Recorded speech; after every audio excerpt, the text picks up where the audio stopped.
ababirigi bagera kuri babiri bamaze kwicwa hano mu burasirazuba bwa Repubulika ya Demokarasi ya Kongo. Aba bari bashinzwe iki, bakoraga iki? Ni ibigendanye n'ubundi n'imirwano ihanganisha M23 n'igisirikare cya Repubulika ya Demokarasi ya Kongo. Ndakubwira uko ibintu byifashe ndetse nuko operation yagenze, hanyuma tugaruka ku mirwano ahitwa Mitamba hejuru ya Uvira. Mitambo ni hejuru ya Uvira, ariko hari utundi dusozi cyangwa se ibindi bice byinshi, noneho byinshi cyane cyarimwe byabereyemo imirwano ejo mu ijoro ryakeye ryo ku munsi w'ejo. Nyine ndakubwira ko ibintu byakomeye cyane rwose, ahantu mu bice bigera mu 8 byose byaberaga imirwano icyarimwe, isasu hasi hejuru rivuza ubuhuha hagati y'impande zombi zihanganye M23 na FARDC yifashishije umuhisi n'umugenzi Wazalendo b'abafurero b'ababembe babiroze benshi cyane, bose bari barimo, noneho kongeraho na rya huriro cyangwa se ya coalition. Nyine birumvikana ko hataburamo FDLR, hataburamo abarundi, ndetse bikanavugwamo nyine nabo babirigi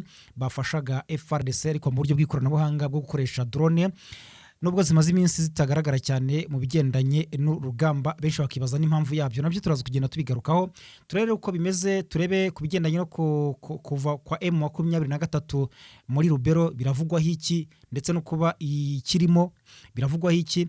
Nabyo byateje impaka. Hari icyo imiryango iri gutangaza ku bigendanye no 23 kwa yaratangaje ko ivuye muri Rubero, ariko rwose ngo bakavuga ko iri kuhagaragara cyane. Hanyuma turaza kuvuga ku birebana n'amakuru yerekeranye n'u Rwanda atugezeho rwose ku bitangajwe n'umuvugizi wa guverinoma y'u Rwanda. Yorande makuru ndakubwira uko bimeze ku birebana n'ikibazo cy'uburasirazuba bwa Kongo muri rusange, ndetse n'ibirebana n'u Rwanda na Repubulika ya Demokarasi ya Kongo. Ibi bije mu gihe muzi ko Tshisekedi yerekeje muri Katari, ibyamujyanye nabyo bikaba bitari kugenda bivugwaho rumwe muri rusange. Turaza kugaruka rero ku birebana n'amakuru birumvikana umwanya dukundiye yo mu burasirazuba bwo hagati. Ntimuze kujya kure rero mwese, mbahaye ikaze, nitwa Isaac Neza. Hari amakuru avuga ko ababirigi babiri bafashaga muri tekinike ya drone zigaba ibitero kuri M23. Ubundi ni ukuvuga ngo kuva FARDC yatangira gahunda yo kugura intwaro zisumbuye cyangwa se ziremereye cyane, noneho bakagura n'amadrone, bahise banashakisha abantu bajya bazikoresha mu buryo bwo kugira ngo bajye baziyobora ku rugamba, kuko hari harabaye ikibazo cy'uko mu bihe byashize ubwo barwaniraga za Goma, ubwo barwaniraga za Masisi, za Rucuru, za Masisi, ahantu hagiye hatandukanye, hagendaga habaho kudakoresha neza izo drone, bakaziyobora mu mashyamba hatari abasirikare, rimwe na rimwe bakazikoresha mu kugaba ibitero ku basirikare babo, bakaziyobya ibintu byinshi cyane, ku buryo inyinshi ndetse zagiye zinafatwa na M23 nk'uko mwagiye namwe mubyibonera. Hakaba n'izindi zangiritse bitewe no gukoreshwa nabi.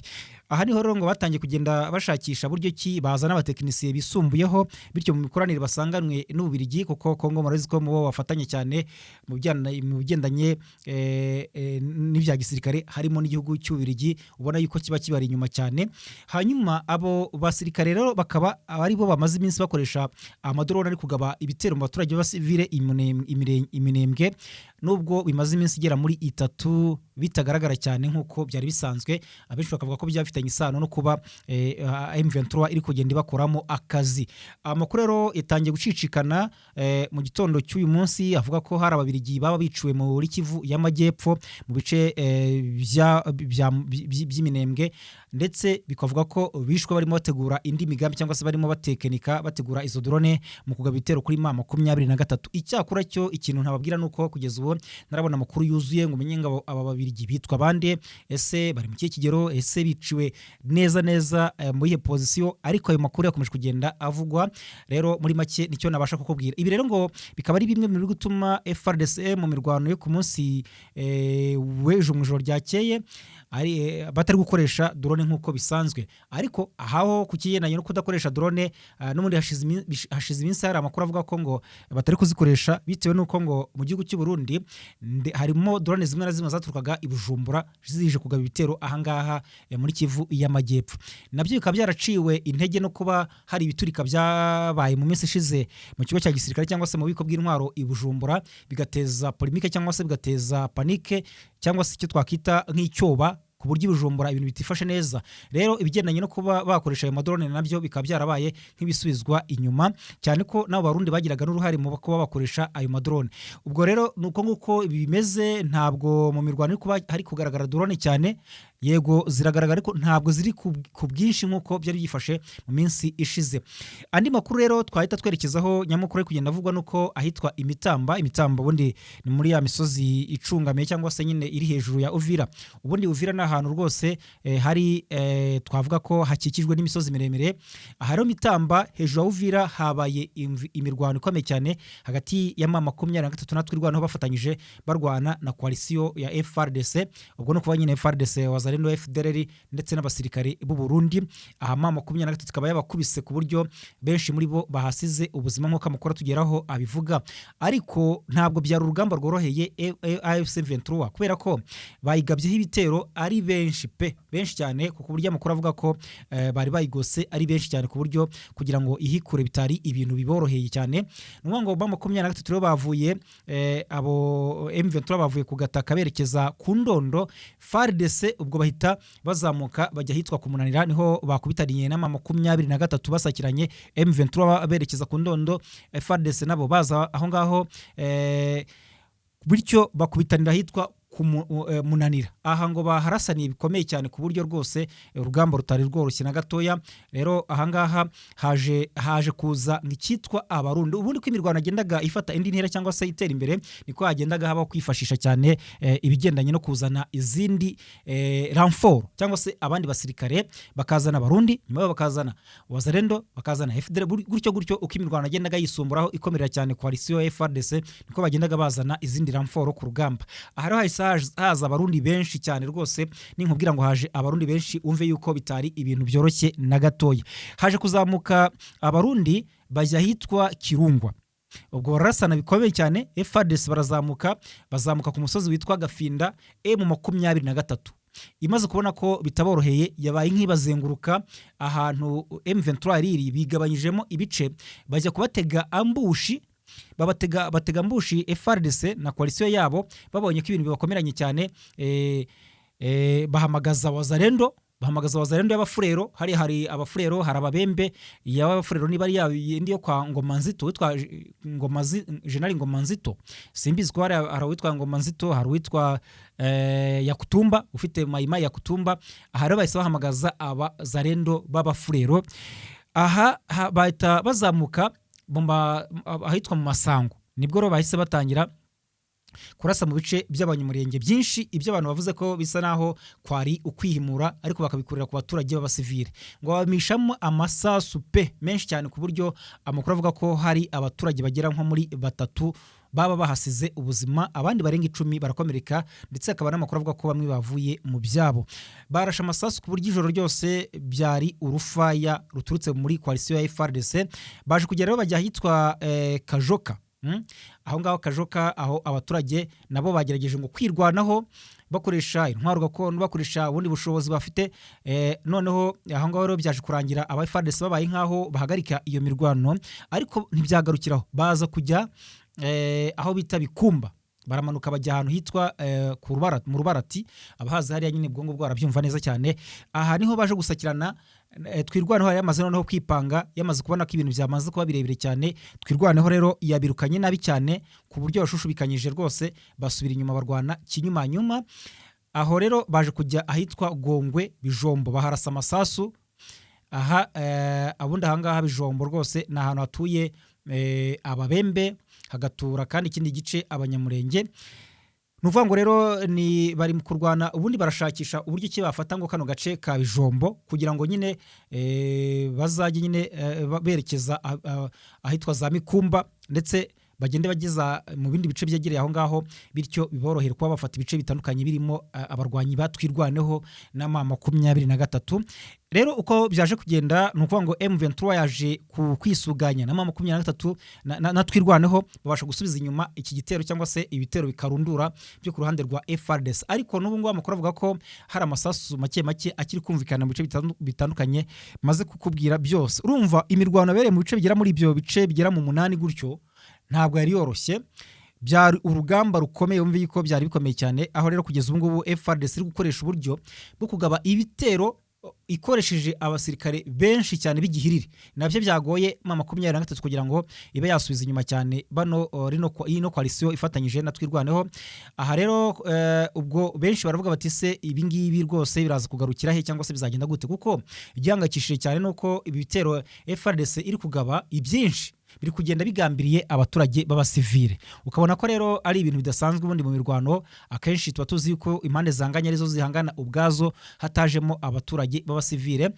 Ubu rero kugeza ubu ngubu nuko nguko ibintu bihagaze cyangwa se bimeze kugendanye n'imirwano. Ikindi kiriho kiri kuvuga nuko kugeza ubu muri Rubero, teritwari ya Rubero n'ubundi ni muri Kivu y'Amajyaruguru, ahangaha muzwe M23 yafashe ingamba cyangwa se gahunda zo kugira ngo ihave, bityo iha umwanya ibiganiro, iha umwanya agahenge, ariko Kongo ikomeza kugenda nabo ibagabaho ibitero ifatanyije na Wazalendo. M23 rero ubona yuko yakomeje yahise ifata gahunda zo kugira ngo ibe yakisubiza bimwe mu bice bya hariya Irubero. None ubu byateje impaka, haravugwa impaka rero zikomeye kubijyanye n'amakuru atangaza ko AFC M23 ngo yatangaje ko yavuye muri aka gace ariko ngo ntikavemo byanyabyo. Nkuko bitangazwa na societe civile ya Rubero, abasirikare ba AFC M23 baracyagaragara mu bice bitandukanye birimo Katondi, Kitsumbiro ndetse no ku muhanda munini wa RN kabiri route nationale nimero 2 nyine. Nubwo rero AFC M23 yari yatangaje ko bamaze kuhava, abakaba bavuga ko ngo kuba yari yatangaje ko ngo yahavuye ngo bityo koko ikwiye kuzinga ibyaye byose ikaba yarikora bino bice ikakomeza kubisigira leta.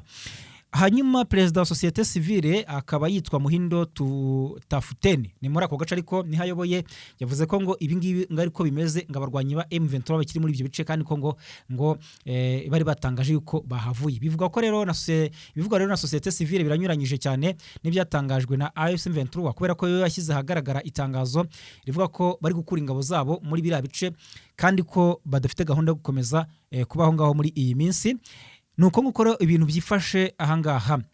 Reka tugaruke inyuma gato ya kuri ubu ngo bari benshi bakomeje kwibaza bati se perezida Tshisekedi yajyanwe n'iki i Katari, kuko agiye muri Katari murabizi ko ari umuhuza mu bigendanye n'ibibazo biri mu burasirazuba bwa Kongo, cyane cyane gahunda M23 ndetse na leta ya Kongo.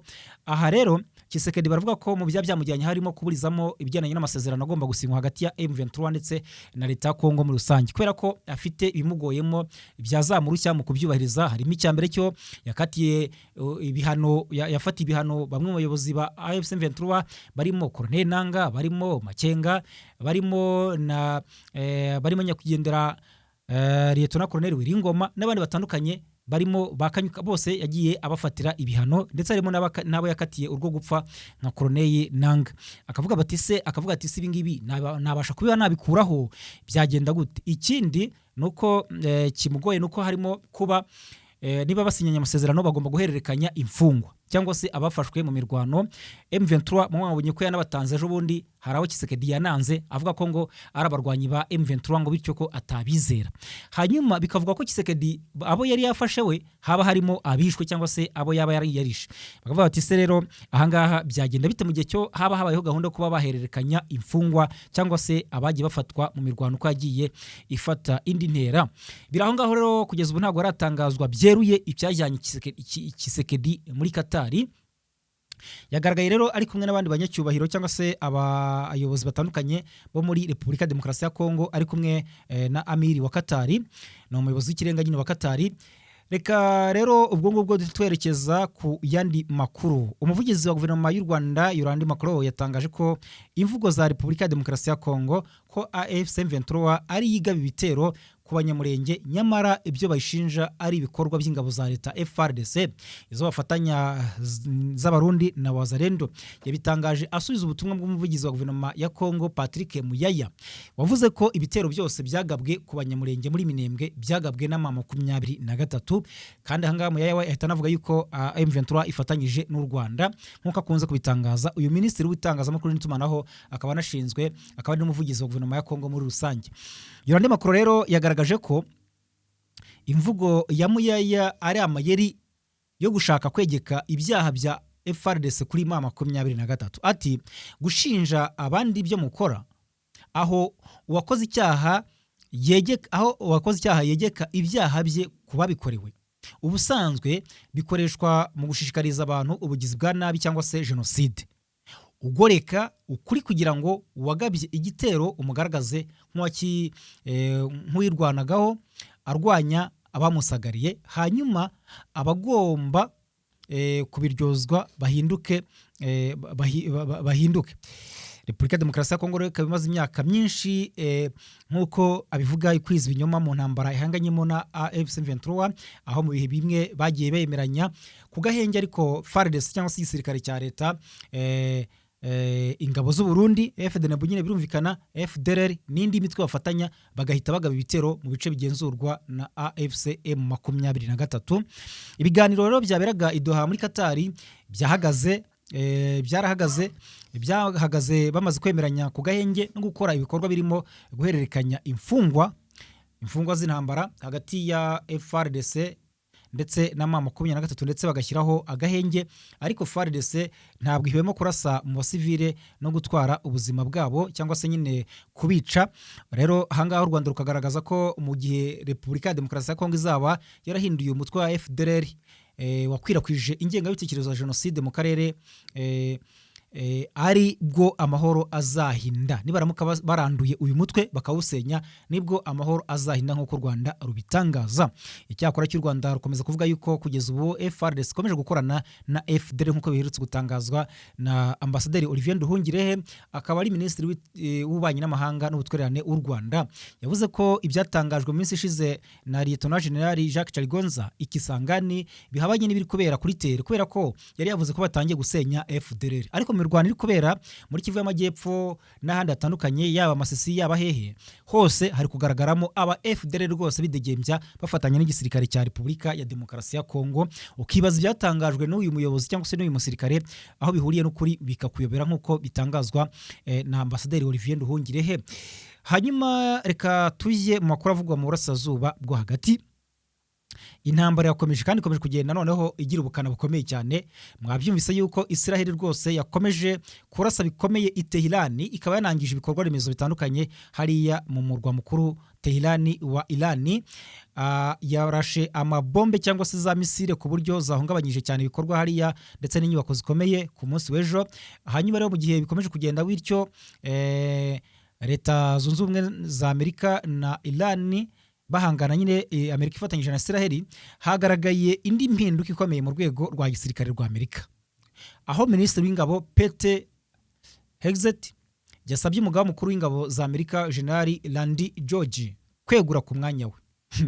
Byagenze bite? Aya makuru yatangajwe n'itangazamakuru ry'ibinyamakuru bitandukanye birimo CBS News, birimo aho byavuzwe ko ubuyobozi bwa Pentagon bwemeje ko General George agomba guhita ava muri uwo mwanya byihuse, atazuyaje kandi atagize icyo abaza. Uyu musirikare mukuru yari amaze igihe gito ari muri uwo mwanya kuko yashyizweho mu mwaka wa 2023. Urumva ntabwo amaze imyaka irenga 2 n'igice gutyo.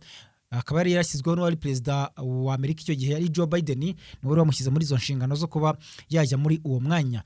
General Randy George ni umwe mu basirikare bafite ubunararibonye bukomeye cyane mu ngabo za Amerika. Uyu nguyu yize mu ishuri rikomeye rya gisirikare rya United States Military Academy, ryigamo abasirikare bakomeye kuri iyi si dutuye, aho yakuye ubumenyi bwamufashije kuzamuka mu nzego za gisirikare.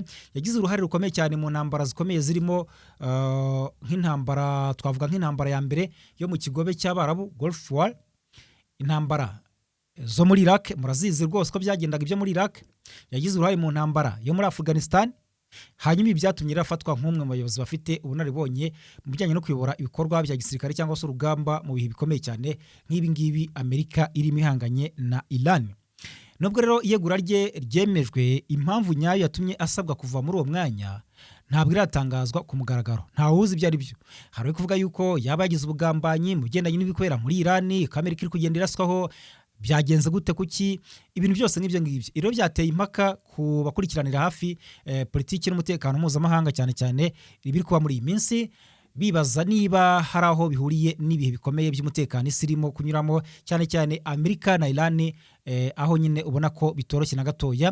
Hari intambara y'amasasu, hari n'intambara ya politike mu burasirazuba bwo hagati, ariko hakazamo nyine na Amerika mu buryo bukomeye cyane. Hari rero abasesenguzi mu bya politiki cyangwa se mu by'umutekano bavuga yuko bishobora kuba bifitanye isano n'impinduka ziri gukorwa mu mikorere y'ingabo za Amerika, cyane cyane mu gihe igihugu kiri kwitegura cyangwa se gishobora guhangana n'intambara ishobora kwaguka, kuko hari abari kuvuga ko intambara ya Irani na Amerika na Israeli ishobora guha yafata n'intera kurusha uko abantu bari kubitekereza, ikaba ishobora no kumara n'amezi 5. Rero iyi mpinduka ibaye mu gihe perezida wa Amerika Trump aherutse gutangaza yuko intambara ihanganishije Amerika, Irani na Israeli ishobora kurangira vuba cyane rwose, nubwo ku rundi ruhande amakuru agaragaza ko ubushyamirane bugikomeje kukaza umurego kandi ko intambara ahubwo ishobora kugera ku rundi rwego. Irani na Israeli bamaze imyaka myinshi mu makimbirane ashingiye ku bibazo bya politiki n'idini n'umutekano. Rero kugeza ubu ngubu byongeye gusubukura muri iyi minsi ubwo bari kurasa naho bikomeye cyane, ndetse abagera mu magana bakaba bamaze kwicirwa mu bitero by'impande zombi, abenshi bakaba baraguye mu ruhande rwa Iran.